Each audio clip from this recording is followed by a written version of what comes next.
So the best way to check ketones, the easiest way is to buy urine strips. So they're cheap. They're at any pharmacy, drugstore, or even just a convenience store. A lot of them have them. These are ketosis strips. They're for diabetics. They're actually checking for a bad state of ketosis, but we can actually use them to see whether we're excreting ketones in our urine. They're very cheap. They work well for about 2 to 3 weeks, and then we usually switch to finger sticks or blood work. In the cancer protocols out there that I know of, most of them, the patients are receiving chemotherapy, so they get blood work done anyway. So blood work's obviously the best case scenario. It's going to give you the most exact value.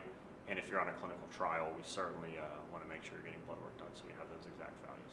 When your body changes to use the ketones much more effectively, you stop basically peeing them out, so the urine strips don't work very well after about 2 to 3 weeks. Everyone's a little bit different, but at that point, you have to be concerned if you are following a protocol, if you're a child with a seizure disorder who's on a ketogenic diet as part of the treatment, where those numbers are very important. I would not heavily rely on the urine strips.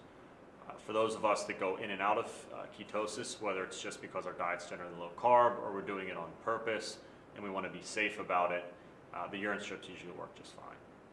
Finger stick strips work very well, better than the urine strips.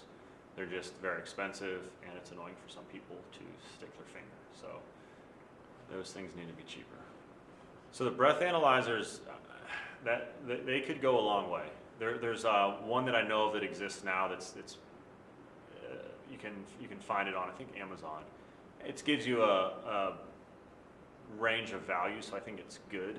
But we need something very precise. Again, if it's the armchair weekend warrior that's just going into ketosis periodically, maybe not even on purpose, that wants to just check every once in a while, I think it's fine.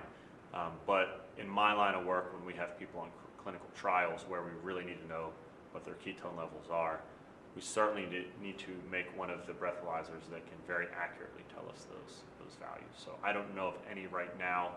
I know a new one just came out. I'm not familiar with it yet, but I don't know of any that give you a very accurate value. But they'll be important in the future.